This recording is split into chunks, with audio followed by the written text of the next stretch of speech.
Welcome back, guys. What do you know? The Colts are 2-1, and are they on their way to the Super Bowl? Is it Minshew Mania in Indy? All right, we're going to talk about that stuff and more. But other than that, Michael Pivia, as always, joined by me, Marcus, aka Culture Shock. Hey, man, shout out to you, by the way, for being mentioned by the Indianapolis Colts Twitter. You had a kid, from my understanding, right?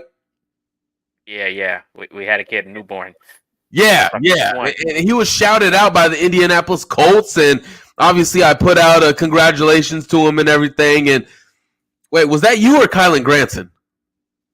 That was definitely Kylan Granson, Mike. That was Kylan Grant. Oh man, I couldn't tell because both of y'all have some stout shoulders, so I didn't necessarily make it out. Okay. So congratulations to Kylan. My bad. Thought it was you, my man. My bad. But anyways, man. The Colts are above 500 for the first time in how long? 2 years? Man. It's been a minute. In 2 years, the Colts are over 500. Now, I'll just say this. I'm glad someone won this game because I could not go another year of looking at a tie in our record. I couldn't do it. I can't do it. Just couldn't. Like, even if it's the Ravens, somebody win this game. So, let's get into this, Marcus, man. First off, we kind of had an understanding midweek that it was going to be a little bit of a nasty game. We knew there was a tropical storm hitting the East Coast pretty bad. We also want to pray and hope for safety for everybody on the East Coast. Hope everybody is good. Your pets, everything is good. But we do want to talk about how this was going to be a nasty game. It proved to be a nasty game. There was a lot of wild stuff happening in this game. Also, this was a very, very poorly bad officiated football game. The officials were all over the place, and it was just bad. And I know there's going to be a lot of Ravens fans that talk about, oh, EJ Speed got away with the pass interference. I mean, I counted at least 10 holding calls that the Baltimore Ravens weren't called for. So, hey, we'll meet in the middle on that. But first off, we're going to talk about things that we liked and that we didn't like. And man, I don't want to steal your thunder, Marcus, because I think I know where you're going to go on offense. But I am going to go with Michael Pittman Jr. making big-time plays when big-time players are needed to step up. I'm going to go with Michael Pittman. I've said it ever since his rookie year, and I will continue to harp on this. Get the ball to Michael Pittman Jr., and good things will happen. You get the ball to him, and guess what? You're now over 500. Congratulations, Shane Steichen. Now you know the ball needs to be in Michael Pittman Jr.'s hands. This was an awesome game. It was a little bit tough, of course, but that play in overtime, lobbing it up, he comes down with it, has his helmet ripped off, and he still holds onto the ball, tries to get up and run, but of course he was down. Of course, what happens when you have a jump ball one-on-one, or it was a 1v2 rather. So, also, I just want to put out Michael Pittman Jr. is still the Colts' number one wide receiver. Everybody say, oh, he's not a number one wide receiver. He's still that guy. He's a solid number two, okay? Your mom's a solid number two, all right? That's what we're going to go with. Michael Pittman Jr. is a number one wide receiver. That's where we're going to go with. Big-time players make big-time plays in the big-time moments. Marcus, where are you going with on offense? I feel like I know you're going to go with a certain player, so go ahead. Take it away. Running back number one, Zach Moss is him. Oh, Jonathan Taylor could do this. Oh, if we had Jonathan Taylor. No, he is literally proving to you that you do not need to worry about Jonathan Taylor because you have an aggressive running back in Zach Moss. Zach Moss literally will push the pile every snap. I mean, there was one time on fourth down when he didn't get it. I think that was pure run design and Gardner Minshew's mistake. But Zach Moss, this whole game, is what we need from the run game. And shout out to Trey Sermon. He got his debut today. But Zach Moss was an inspiration. He made me proud to watch the Colts offense because we knew when they got stale and we needed something to happen, who did they give the ball to? Zach Moss. Third down after third down, second downs, big gains after big gains, especially in the second half going into overtime. He made some big plays, man. Even in the overtime drive, he was him. He was him. So my flowers definitely go to Zach Moss. We got us a running back one today. I'm proud to have him on the team.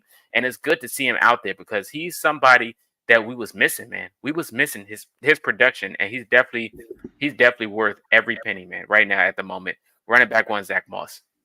Yeah, I believe Zach Moss is still on his rookie contract, by the way. So it's not many pennies, but he is worth every penny, man. And I gotta call myself out on this one, man. I was not a Zach Moss believer. I didn't think he would be a really good running back. Now, of course, it's been 2 games, but it's been 2 very impressive games. He in Buffalo, he really struggled with ball security. He struggled with getting consistency in the run game.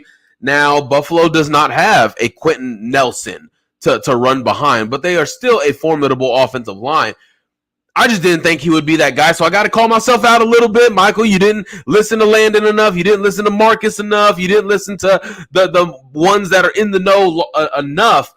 And Zach Moss comes out, I believe it was 30 carries for 122 yards. And also something I got to point out is something that has also gotten better is Gardner Minshew. It was a little bit of a rough game. The awareness is so bad. But how about this, Marcus? No turnovers. No turnovers. We love that. If you're going to get sacked, hold on to the ball. And that's something that we love. That's something that we like. No interceptions. 27 of 44 today. When you see Gardner Minshew and what we've seen in the past in Jacksonville, in Philadelphia when he had to play, he's thrown interceptions. He's tend to put the ball in harm's way. But being in Indy, in this game rather, he hasn't done that. He was on the move a lot. He was pressured a lot. And there was a lot of times where he could have just threw it up. There were a couple times where, oh, man, should he have just gotten rid of the ball? But no interceptions, no turnovers. In a game that was as sloppy as this one, probably due to Mother Nature more so than the players.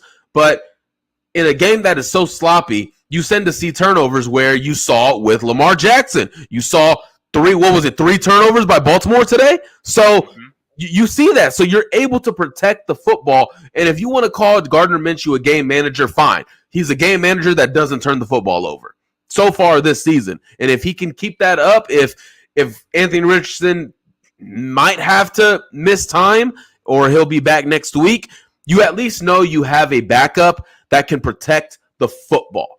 Game manager, okay, I love a game manager. As long as you're not putting the ball in harm's way, I love it. So I want to shout out Gardner Minshew for that aspect. The pressure that he had in his face all day. Braden Smith had a horrible game. We'll touch on him here in a minute. But the fact that you're under that much pressure and you are smart with the football, you protect it and don't turn the football over, I'm going to put you in this part of what we liked about this football game. Another one. Man, I'm going to throw this one out there, Marcus. The defensive line. Defensive line is out there making plays. Kwity Paye, big time sack in overtime. Big time. Wait, was it in overtime where he got the sack and Lamar Jackson was down? That was in overtime, right? Mm-hmm. Yeah, they were right there. They were gonna get a field goal. They were in field goal range. But what do you know? Kwity Paye comes in, gets the sack. And this is a year where we kind of expect some big things from those guys that were highly drafted. Kwity Paye, time to show up. Dayo Odeyingbo, time to show up. These guys are starting to play much better and better and starting to get more active. And again, you know, Baltimore, we're missing a couple linemen. But in a game like this, if you're missing a couple linemen, then you expect your players to take advantage of that. And that's what they did in the run game. Baltimore couldn't get too much. Really good kudos to Grover Stewart, DeForest Buckner clogging up the middle. And when holes were opened, who's in the middle to plug those up? Zaire Franklin, leader of defense. EJ Speed making big-time plays. You see it so more often and often now with this defense, and Gus Bradley has these guys ready to play. Linebacker coach Richard Smith has these guys ready to play. They are always where they need to be in the run game, which is why Indianapolis is now like it's still only week 3, but they're one of the better rushing defenses in the league because of the timely stops that these linebackers can make in the run game. If a hole is opened up, it's closed very quickly by these guys. And that's what we saw today. Shout out Zaire Franklin again for also getting a fourth down stop, a third down stop. I think it was 2 third down stops and a fourth down stop. This guy is everywhere. He's all over the field. I want to shout out Zaire Franklin again and again every single week for 17 straight weeks, maybe more if we get into the playoffs. So he is the leader of the defense. He is the voice of the defense. He sets the tone. I love it. I love it. I love it. I love it. There's probably another player you want to go with on defense, though, Marcus. Maybe a guy who happened to make his debut today for the Colts. Absolutely. My dog, our dog, Julius Brents, had the best debut you can imagine. Because at first, when he got on the field, you had this expectation. You had this gut feeling like, is he gonna get toasted? Is he gonna get exposed? What's gonna happen with him? But his first play flew off the screen, Mike. This dude's tackling wasn't. I think he was the best tackle on the field besides Zaire and EJ Speed, of course. But he was out there hitting, man, like really hitting. They had him guarding Zay Flowers the whole game, which was a bonus for me. Rookie on rookie, I love to see that. And like he made an impression. Like we got one of them ones, man. We got one of them ones out the draft. Hometown kid, loved them. Punch out fumble, another punch out fumbler on the defense is something you would love to see with him and Shaquille, even Ziggy. Like, we got some hitters on this team. Like, this team is getting slept on right now. And I like that. I like us being slept on because we don't hold no expectations. We don't know what's going to happen. Every game could be a potential trap game. And now we having Julius Brents out there with Dallas Flowers and Kenny Moore. It's going to be a scary sight. It really is. And he can guard any wide receiver, in my opinion, because he has the height and the length. And he's good enough to do so. And he's just so good at tackling. I want to keep adding that. But his debut was something worthwhile, and it was something every Colts fan loved. They love him on the field. He's really good, man. He really is. He's going to have a good career if he keeps to continue to play like that. But it was an awesome debut from him. I loved every snap, and I loved the energy he brought to that defense. And in person, since he's missed the first 2 games, this game you really got to see on TV. At least for me, I'm not sure about the people in that were in Baltimore, but on TV, you really see how long this guy is. For some reason, look, I'm a TCU fan. I'm a Big 12 fan. I watch the Big 12 regularly. I watch Kansas State regularly. Julius Brents looked like he grew like 3 inches longer in his arms. Like, what the heck is this? This dude, we already knew he was long, but for some reason in the NFL, he just looks longer. Maybe it's because the guys in the NFL are shorter. Who knows? I don't know. But watching him last year in so many matchups against great wide receivers, you saw that he was able to be physical. You saw that ability the willingness to tackle. He's not a guy that's going to go high or try to just do like a shoulder tackle. He will come at you and he will be aggressive to you back. So I am pleased with Julius Brents. Also, shout out to Shane Steichen, of course. There were a couple of things that I didn't like from Shane Steichen in this game, but overall, very good because, again, you get the W, you make good choices. What about Darrell Baker sitting down in this game? He was presumably your number 1 corner, and after a couple strange weeks getting beat a lot, he sits. He was a healthy scratch. He wasn't on the injury report. He didn't have an injury. Is this a sign of Shane Steichen holding guys accountable? Like, okay, if you're not going to play that well, all right, we don't need you. Sit down, get yourself together, and we'll talk later next week. Baker sits, Brent starts, and you already see the improvement in the defense. Now, again, of course, the Ravens were missing Odell Beckham Jr. They were missing a couple others, but still, you still see guys making plays that weren't being made the last 2 weeks. So, yeah, sure, we can make this thing about Baltimore has injuries and stuff, but I'm always going to give credit when you make the plays. Now, if you're getting beat by backups and you're not getting the job done, now that's a case to worry about.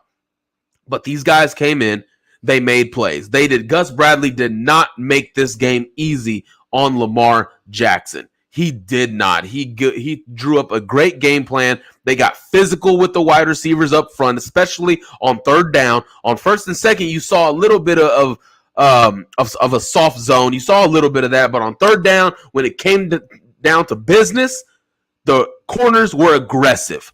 The defensive line was aggressive, and they didn't give Lamar Jackson much to work with. I'm especially impressed with the linebackers and their ability to stop Mark Andrews. I'm definitely with that. Mark Andrews will still get his, but he didn't go crazy on the Colts. He didn't go crazy. Let me look this up. Mark Andrews had 4 catches for 35 yards. That is insane. You stopped their number one option to 4 for 35, and Lord knows we've seen Mark Andrews go to town on this Colts defense before. But again, it's Gus Bradley's game plan, Richard Smith teaching these guys how to cover tight ends. And if you notice through the last 3 weeks, the Colts are guarding these tight ends a lot better. What used to be the theme in the Matt Eberflus defense, Marcus? Oh, we're going against this tight end. Bam, we're going to lose. We're going to get torched. You don't see that anymore. You don't see that. Maybe it's Gus Bradley. Maybe it's Shaquille Leonard getting better. Maybe it's Zaire Franklin getting better. EJ Speed starting in place. Who knows? But this defense is getting is getting much better. I also got a shout out. Samson Ebukam. Samson Ebukam. I'll continue to preach to the heavens of how much of an upgrade this man is over Yannick Ngakoue. Constant pressure over here, choking up like Lamar Jackson. Okay. Constant pressure getting to Lamar Jackson, beating the left tackle, stopping the run game, setting the edge, not really letting them bounce outside. Samson Ebukam is now Matt Gay is making a pretty good, after today, he made a pretty good performance. But Samson Ebukam has got to be one of the better, I'm not going to say the best because obviously you got Anthony Richardson this offseason, but he's got to be one of the best offseason additions on this team. What he has done for the Colts in the run game, of course you still got Grover Stewart and DeForest Buckner in there. Kwity Paye is also respectable. But what Samson Ebukam is able to do, he's not going to completely terrorize, he's not going to completely terrorize the run game. But what he's going to do is stay strong. He's not going to get moved, and he's not going to allow the run game to get that edge on the outside. And we all know about that. Don't let the running backs get outside. Keep everything in front of you. And when you keep things in front of you, guess what? Guys like Zaire Franklin are sitting there with their arms wide open, ready for the tackle. And that's what you saw in this game. So, I feel like I've been going on for a little bit, Mark. Let me get you in here, man. I know we're missing Landon right now, but let me get you in here, man. What's something else? I feel like I'm taking all the love on defense away from you. Let me hand the reins to you and let me shut up. What do you have to say about this defense? Yeah, sure, man. This defense has been they've been playing lights out. Even though I have this weird suspicion whenever the Colts defense starts to turn up in the first half, they get gassed in the second half just due to all of the energy they extort in the first half. That kind of was the case today, but they still was bend but don't break. And that was really impressive because there were so many chances when you had a feeling like the Ravens was about to take over. And the defense would just make a play after play after play. And that's something that you would love to see from this team. This team is definitely off of defense, the grit. And I mentioned, when you mentioned Samson, it was like this team, I mentioned it on the stream. When I was watching it, I said, this might be one of the best defensive lines we've seen in a while for the Indianapolis Colts. We got rid of Yannick, and you can see that this defensive line and the edge rush is more athletic. They're much faster, and they get to the quarterback. Even when you seen when Lamar did the evasive rollout in the back when he was about to get sacked, you seen the effort and the energy that you bring in the pressure to Lamar. That's something that if this was last year's edge rush, we wouldn't have seen that.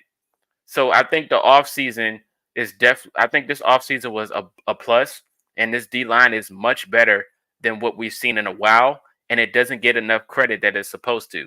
I love this D-line, man. Grover Stewart was continuing to be a menace. DeForest was bringing pressure, and Kwity Paye is looking like his natural self. We had expectations and doubts when we drafted him. Everybody was like, we probably could have went somewhere else. But, he's had battled injuries since he's gotten this league, and it's good to see him finally taking that leap that we're expecting from him. So it's good to see Kwity Paye out there balling. And I just want to mention, if Nick Cross would have caught that interception we wouldn't have won the overtime. My heart dropped, Mike, when the ball got tipped in the air. I just had this feeling that we were going to get Nick Cross tweets all over the TL, but he dropped the ball. But the effort is there. The effort is there. And like I said, this defense is balling right now. Give it its flowers. And everybody's talking about, oh, the flags and the refs and, everything being missed. But this team was undefeated. This Baltimore Ravens team was undefeated. And I'm willing to put my gut on the line to say that the Colts can win this game is because I've seen something. I watched this team play the Houston Texans. And I was like, I think the Colts defense is a little better than Houston. But they called me a madman. And they went out there and did my due diligence and did what I expected them to do. They went out there and won. No matter what the score was, a W is a W. I asked for 3, I got 3. I asked for 6, I got 6. So less of the defense. We can transition to the offense now, but the defense definitely gets their flowers today. And it was good to see the Maniac making the presence today too. He had a quiet game too, but he definitely had some pressures and some good tackles, especially one on Lamar. But the whole linebacker group is just amazing to watch. Like I said, this is probably one of the best linebacker groups too, because we talked about it all last year when we get Shaquille Leonard back, how the linebacker group was going to look. And it's good to see that he's not dimming the light from EJ Speed or Zaire Franklin. They're still looking like how they were when the Maniac wasn't there. And you're just adding the Maniac to the puzzle, which is a good sight to see. Man, this team is looking good right now, man. I'm on cloud 9. Hey, man, shout out to Johnny right here. He's in the comment section. Nice to hear from you, buddy. We love you. Hope you're still doing good, all right? Now, getting back to Shaquille Leonard, look, and this is different because Shaquille Leonard is showing signs of getting better. He's not getting the interceptions, the punch-out force fumbles, but he's also not a liability on the field. That is a huge plus because we've seen, of course, he didn't play last year, had the injury, played, half a game or 2-3 series against Tennessee, and that was really it. But if you look past, exclude 2022, you look at 2021, 2020, 2019, you see a guy who forces turnovers, can make some really good plays, but oftentimes gets lost in coverage. Shaquille Leonard, outside of Jacksonville, because that was his first game back, no harm, no foul, first game back, haven't played in missed 14 months of football, so I don't blame you. But Houston and Baltimore, back-to-back weeks, he's not a liability. I haven't seen him be a liability. Yeah, his name is not getting called as much. He's not forcing the turnovers, but you're also not a liability in coverage. You're not getting beat all over the place. That's a huge plus. And to your point, you said the linebacking group is one of the best in the NFL. Hell yeah, they're one of the best in the NFL, led by Zaire Franklin. We love Shaquille. We know what he can do. We know what he's done, and we would love to think he will do in the future what we want him to do. But this is Zaire Franklin's defense right now. This is his defense. He is the leader. He is the captain. He is the voice. He brings the energy. He makes plays.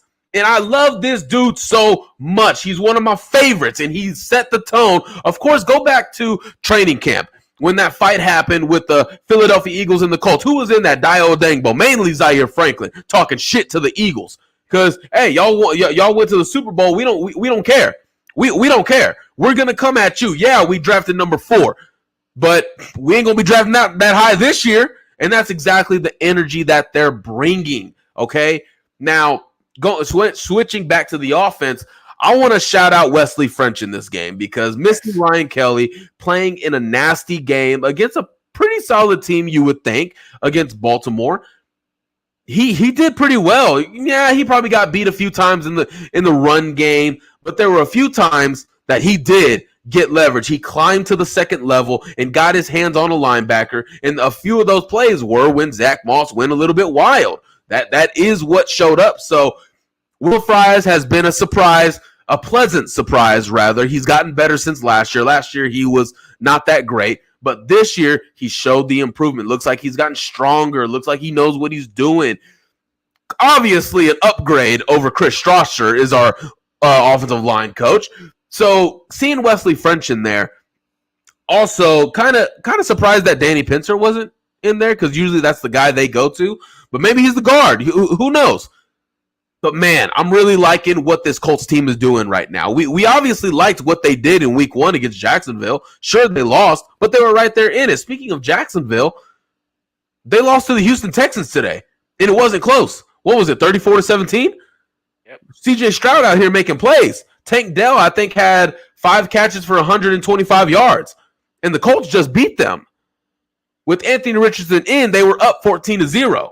So the Ravens did not allow a single touchdown to the Texans. You beat the Texans. You beat the Ravens. The Texans beat the Jaguars. You lost to the Jaguars. What does this say? It means the Colts are going to the Super Bowl. That's what it means.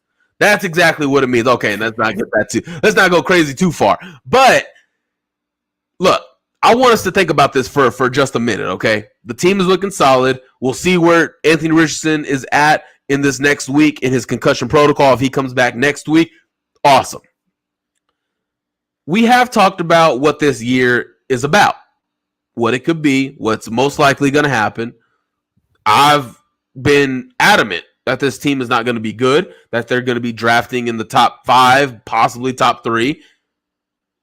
But you're 2-1 right now. You're above 500. You just beat Baltimore, who you expect to be in the conversation a little bit. And this is a key win because it's a tiebreaker in the AFC. If the Jacksonville Jaguars happen to get good, refine their identity again, and win the division, and the Colts are sitting there in the AFC wildcard, this is a tiebreaker over the Baltimore Ravens. This is important. This is why this is a big win. This win matters. It matters. Not just because, like, if you beat an NFC team, okay, all right, yeah, that's a solid win. Win is a win. But this is a tiebreaker now. This is a tiebreaker. There is no, oh, well, who allowed the least amount of points? Who scored the most points? No. Who beat who in a head-to-head matchup, and this is what you get. The Colts are going to come out on top in that discussion.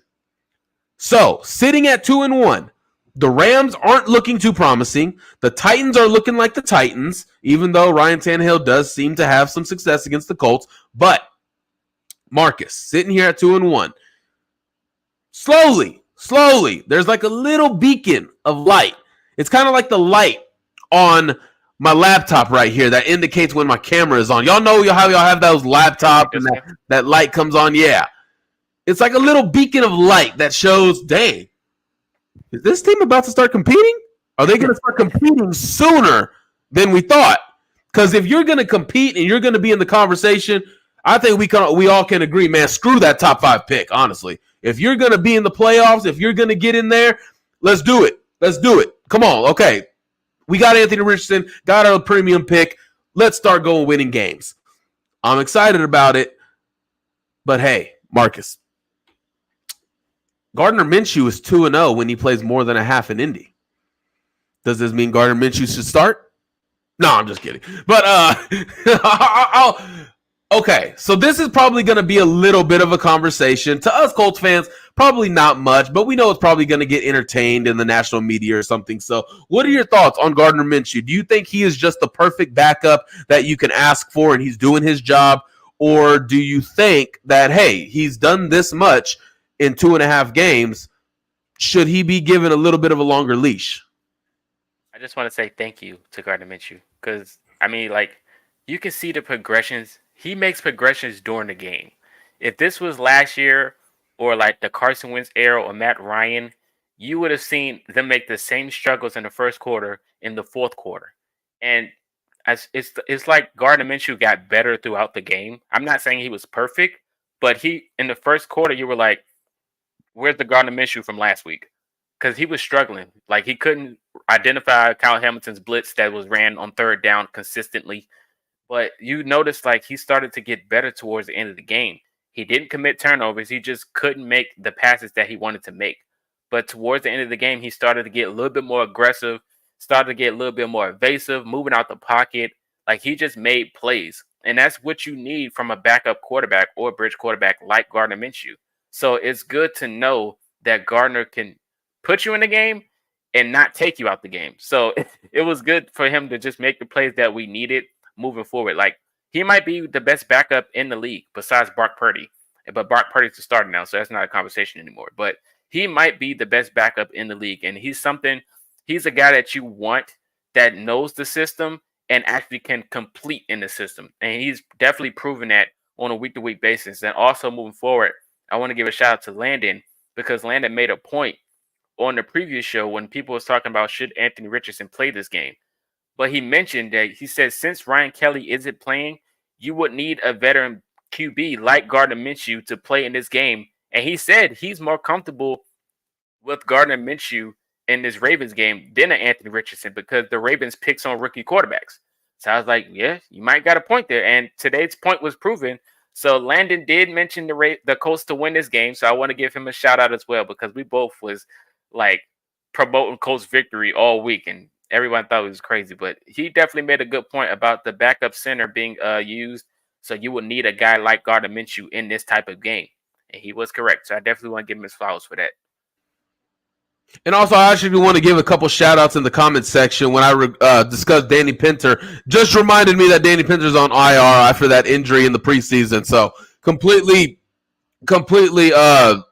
escaped my mind. I remembered that like the last 2 weeks, but this week has been hell. So thank you for that, recovering me from that brain fart. Thank you guys in the comments below. So that is true, dude. It's getting better, but also in this game, Gardner Minshew showed why he is a good quarterback, a good game manager, but it also showed the signs that some of his play can lose you a game. Think back to all the sacks that he took. Does Anthony Richardson take those sacks? Is Anthony Richardson even sacked on that play? Does he run around and gain 10 yards, 7 yards? Does he keep the drive alive?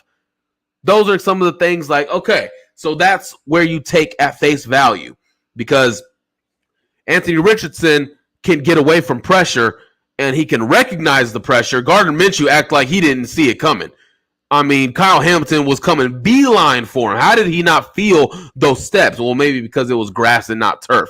But how did he not feel Kyle Hamilton on his tail at all? It's just like, Gardner, what are you doing? So with each of these quarterbacks, it's a good give and take. But I think we're all going to agree that Anthony Richardson needs to start when he comes back. Gardner Minshew, heads up, great job. Awesome getting us to 2-1, above 500. Anthony Richardson, come on back. Let's turn on some tape. Hey, remember what you didn't do in Jacksonville? This is what Gardner Minshew did in this game. So let's, this is the progression of Anthony Richardson. If you can come in, you got the defense. Three weeks in, it shows you have the defense to back you up. And there were many times where this offense did not put this defense in the best position like we saw last year. The defense would hang in there, but ultimately the offense isn't doing much, so they just fall eventually. They gas, they get tired. In this game, it wasn't that, because the Colts were always in this game. So this is pretty good, guys. This is pretty good. We're 2-1. Got the Rams next week in Indy. Okay. Gonna have the Titans after that. 2 division games down. You're 1-1. That's a good start. Better than 1-1 or 0-2. You're 1-1. You got another one coming up in the next couple of weeks, but we'll get to that later. The Rams are coming up next week. Again, this is a huge win in terms of, in September, you're not thinking about. But when we get to December, hey, that win in week 3 over Baltimore is helping the Colts in the playoff race. So right now, look, this is probably all premature playoff talk. Maybe the Colts lose the next 7. Who knows? But this is still important. For right now, it's important, right? Everything is hindsight 2020. All right. But right now, this is solid. This team is showing good stuff. Our secondary is not looking like a huge mismatch liability like some may have thought we would. I thought it would. So Julius Brents came back. Bang, bang. Juju, not Juju. Well, his name is Juju Man on Twitter. Julian Blackman, Rodney Thomas, the Rodney Thomas II. They're out there making plays. And just because you're not hearing their name get called does not mean they're not doing their job. They're safeties. They're supposed to limit the big plays, and that's what they did in this game. Yeah, it's a little muddy, a little dirty, a little messy. They still didn't allow anything deep. Still didn't allow them to get much deep. So I'm excited. Marcus, you're excited. Everybody else in the comments are excited. We're sitting here 2-1. We're number 1 in the effing division. Okay? Can't remember the last time we saw that. So let's enjoy it for the next 6 days. Let's enjoy this. Sitting number 1. Screenshot it. Screenshot it. Frame it. Put it up on the wall. Don't know when we're going to see it again. But in case we don't, let's remember it. And then let's hope we stay in first place. You got to give a shout out to Josh Downs too, man. Josh Downs, a true playmaker. Like him and Zay Flowers are dang near identical. They both do the same thing for both offenses. Gets the chains going, and Josh Downs is like sneaky aggressive. He fights for extra yards. He's really good in going in and out. Like even when we seen the wide receiver screenplay that goes 6 times to Michael Pittman Jr., we're like, oh my gosh, this again. And then when it gets to Zay Flowers, it's the same thing, but it actually works. And then it went back to it with Michael Pittman Jr. Like the gameplay design for Shane Steichen, it was a little wonky, but it worked. Like he did what he had to do to make it right. And like his mindset to get in the other team off edge to use their timeouts is genius. Like it's just mind games. Like it's something you would want to see out of a young coach, especially a young head coach with a young team moving forward, being aggressive. You like that mindset because you want your guys to trust you. You want to trust your guys. So I mean, I love every effort that was given today. I love the game plan and the mindset that the team had moving forward. Like this team continues to show promise in life for Colts fans to be happy and rejoice and not be in the same position as, oh, the Colts are playing. I don't want to watch today because they're playing an undefeated team. Not I. I have faith. I actually have faith in this team moving forward. And that's something that you want to see, man. Like Josh, just imagine. I'm not even like we didn't bring this up, but just imagine this game with a guy like Will Mallory. Am I right? Will Mallory probably would have took the top off this offense and just moved the chains because we seen what he did last week. But this team has so much promise that is scary moving forward because we've seen what we can do with Gardner Minshew. But when Anthony Richardson comes back in this system, and instead of Minshew running away, imagine Richardson moving forward. Like this offense is going to be so good moving forward. And I'm just happy that everyone's hitting and getting into like mid-season form before Richardson comes back because he's a shell of himself. He needs to learn the game and like learn his progressions, but he's a dog in his own form. And it's something beautiful to see. We've seen what Lamar was doing. Just imagine when we have our own Lamar and Anthony Richardson be Anthony Richardson. It's going to be truly a movie, man. It's going to be a movie. And guess what? Jelani Woods has not even appeared in this offense. Nope. We'll see what happens. Not promising. But Jonathan Taylor isn't even in this offense yet. Again, Zach Moss is doing great. Jonathan Taylor, does he just sit the rest of the year? Does Chris Ballard approach him and say, hey, you can either play now or just shut it down for the year? Because Zach Moss is playing well. Doesn't look like we need you. I don't even think that's how the conversation would go because Chris Ballard's more professional than that. But who knows? The biggest thing is, though, Jelani Woods is not in this offense yet. That's the big one. That's the one you know that he's going to play when he comes back. And what I mentioned is, and when I was watching the game and watching Zach Moss go crazy, and it was like somebody asked me, they said, how do you think it'll look when Jonathan Taylor comes back? I was like, one, if Jonathan Taylor sees this team is winning, I think he might take that chance and actually play. Who knows? Nobody knows the future of what may happen. But if he does, I predicted this team to be something like the Browns when they had Chubb and Hunt. Because we got Taylor and Zach Moss, and that can be a very tangible duo moving forward. Yep. Especially with a guy like Anthony Richardson. Like, if this team is winning, I think Jonathan Taylor will go out there and play. I mean, it'll be great to see it. If not, I'm fine with Zach Moss. But I think that'll be a good 1-2 punch in Zach Moss and Jonathan Taylor because that might be dang near unstoppable. That might be dang near unstoppable moving forward. Especially with the way this offensive line is performing in the run game so far. We'll still see. We gotta wait and see, man. It's exciting right now. You're sitting at 2-1.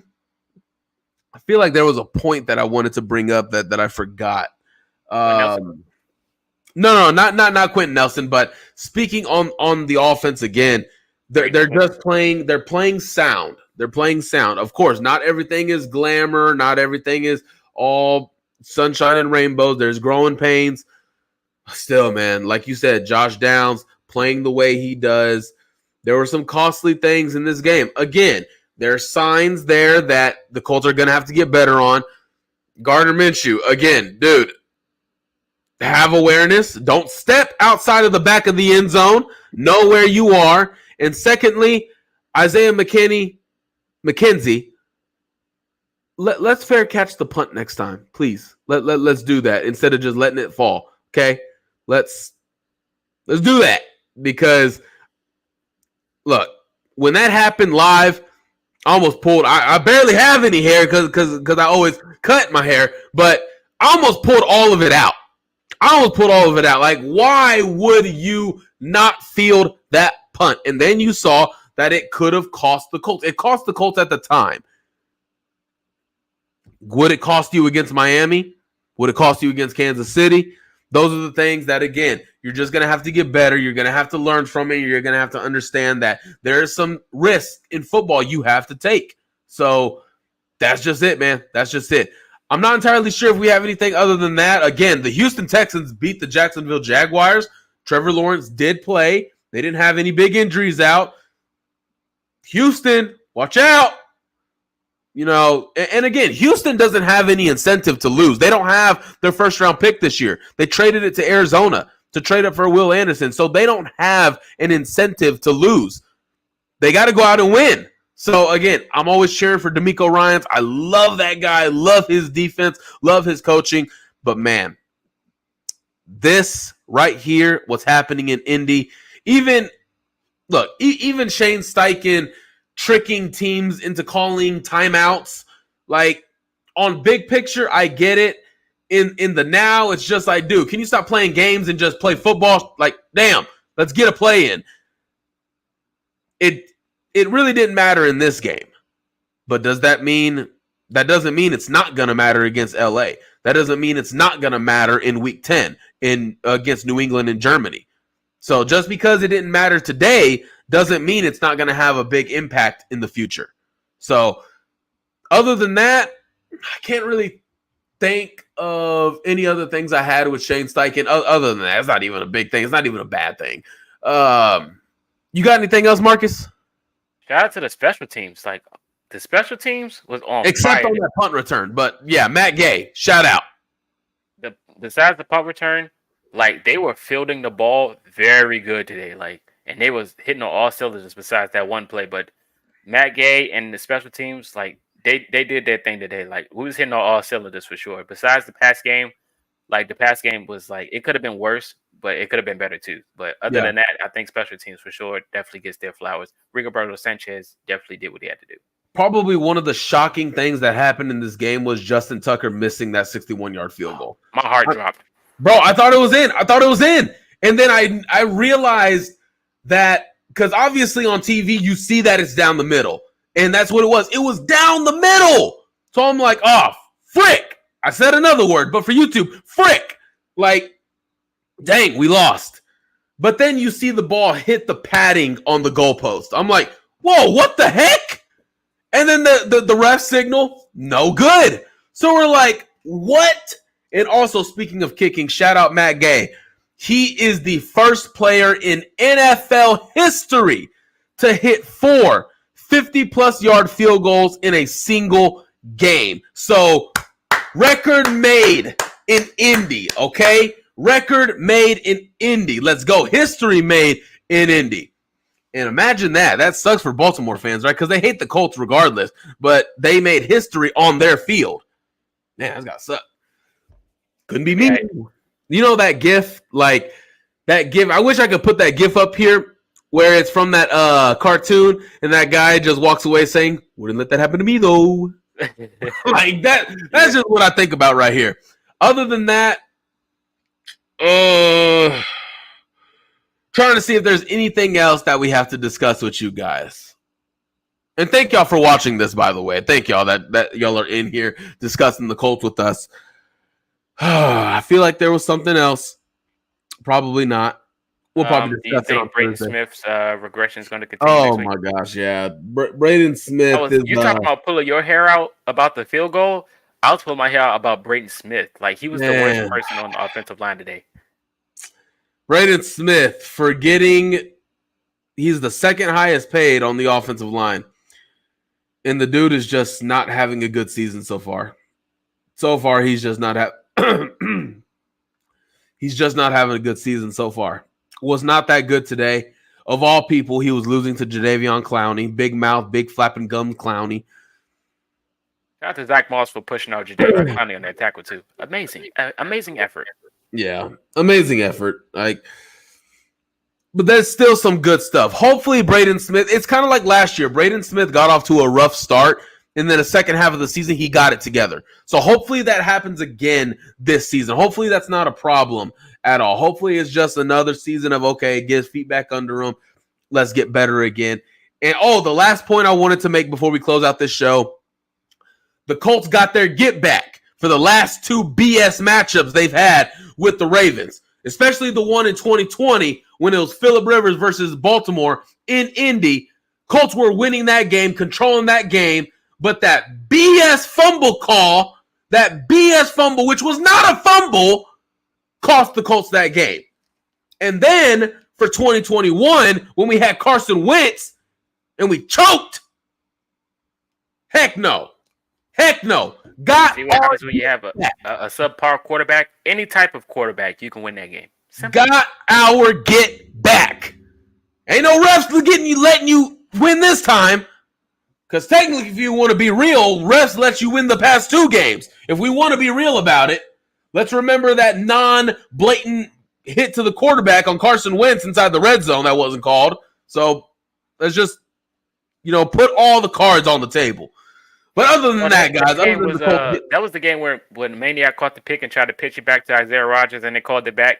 I think so, yeah. Remember that? It's the other play where the Colts were about to seal the game, but they were inside the 5, and I think it was Yannick Ngakoue who sacked Carson Wentz, fumbled the ball, and then the Ravens got the ball and went 90 yards for a touchdown. So, yeah, that was a pretty bad. I think it was a Monday night game too. So, other than that, the Colts get their get back. The Colts are number 1 in the AFC South. They're number 1, and they're coming. They're coming, all right? They are coming for the lead. They're coming for the crown. We still got 15 more games. No, we still got 14 more games to go, okay? 14 more games to go. But right now, things are looking good. Things are looking solid, all right? They're not looking great. They're not looking awesome, okay? But they're looking solid. Let's see just week by week, let's just go week at a time. One game at a time and see where this Colts team can land, see where they're at by the end of October, and really see what this team is about if they're in the conversation for the playoffs.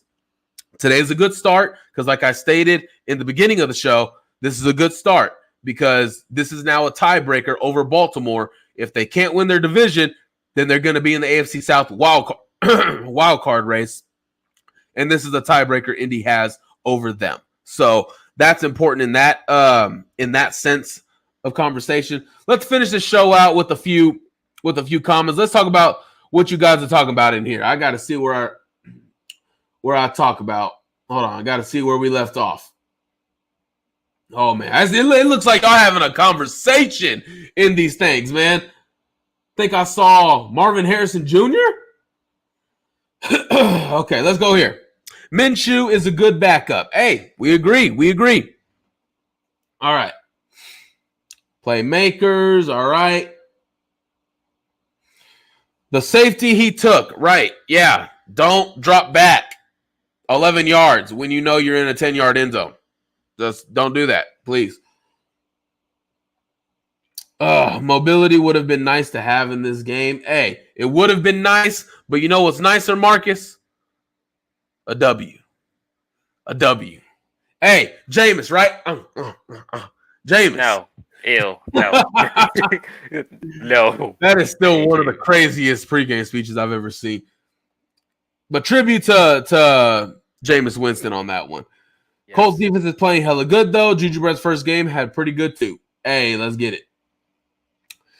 Colts are in great shape on defense. Running game is good. Passing game, a little work. Agree. But again, you didn't have your starter out there, so I'm excited to see it. I'm excited to see more and more of Michael Pittman again. He's going to be your number 1. Get him involved. Get him involved early and often. Thank you. I think you'll win a lot of games. First place, what? There you go. Oh, man. Josh Downs, to me, is new wide receiver 2. Alec Pierce has fallen off. I don't know what's wrong with him. Whoa. Hey, Alec Pierce had a solid game today, okay? He dropped a couple, but had a few big ones, right? Hold on. Speaking of Alec Pierce, let's check in what that thing said about him today. Alec Pierce, 3 catches for 43 yards. That's not bad. It's not bad. But those catches came at a pretty good time. Mm-hmm. They were timely catches. So I'll give him his credit for that. Hey, forgetting about the first pick. Oh, yeah. Forgetting about the first pick and Marvin Harrison Jr. Yeah, there you go. Like, if we continue to win, then the draft is not our concern. If we continue to win, if we continue to be in first place of the division, then, hey, man, Marvin Harrison, all love to you, but we got games to win, brother. Sorry. Hopefully he's healthy, by the way, too, after what happened against Notre Dame. All right, let's see. Let's keep on going down, man. Come on, let's finish this show out strong. All right, JT for picks to package up for Marvin. Whoa! Dang. Marcus, you think teams are giving you picks that can help you trade up for Marvin? No. I mean, nobody was even giving you a first-round pick. So, and not to even mention, you idiotically asked for Jalen Waddle. Well, not idiotically asking for it, because again, like if you go to a car dealership and say, "This is all I have. If I have $10,000, can I get that Maserati?" Like, come on, you're gonna shoot your shot, right? Mm-hmm. Let's go here. Zach Moss makes up for Jerry Hughes. He makes up for Jerry Hughes. Okay. I'm not going to say he makes up for Jerry Hughes because Zach Moss is a running back. Jerry Hughes was one of the better pass rushers of the last decade. So I'm not going to say makes up for it, but he's making up for it right now. All right. Front seven was amazing, getting all those sacks, tackles for loss, and pressures. I agree. This front seven is attacking. Gus Bradley is really happy with the players that he has. Yeah. Partially, I feel the Ravens let us hang around. Colts hung in and finished. That is a huge difference. And that is true. You go back to the team last year, they were hanging around and they just couldn't seal it. You go back to the game against the Eagles, losing 17-16. They were in it the whole game. They just couldn't find a way to win. In this season, you're seeing that this team can find ways to win. Did the Ravens let us hang around? Probably. But you could also say that for the Colts. The Colts let the Ravens hang around because I think the Colts managed this game for all of its entirety. So I don't know. You could make the case for, either team, but I think it was pretty down the middle. All right. Matt Gay, player of the week. Yeah, Matt Gay, special teams player of the week. Come on, you made history. How are you not that guy? I love that about Shane. Be creative. I'm assuming he's talking about the forcing of the timeouts. I'm going to assume that's what it's about. Yeah. Oh, just got to start for the website. Matt will get a highlight. There you go.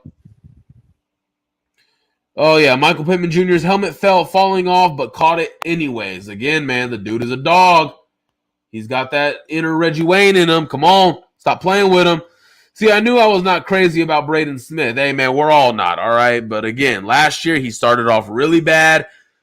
Kind of got his footing back underneath him as the season went on. Let's hope that it's the same way this season, but it happens sooner. Let me go here. All right. Shane is going. Oh, let's go back to that one. Shane is going to get Coach of the Year. Well, let's hope. But right now, it looks like D'Amico Ryans is making a pretty solid case for that as well. Shane Steichen is going to get Coach of the Year. Right. JT for RT. JT for RT. What's he talking about? Right tackle. Oh. JT for RT. Yeah, kind of lacking about 100 pounds in that department, but hey, you can see, right? Finish it up here. Okay, we just got some emojis.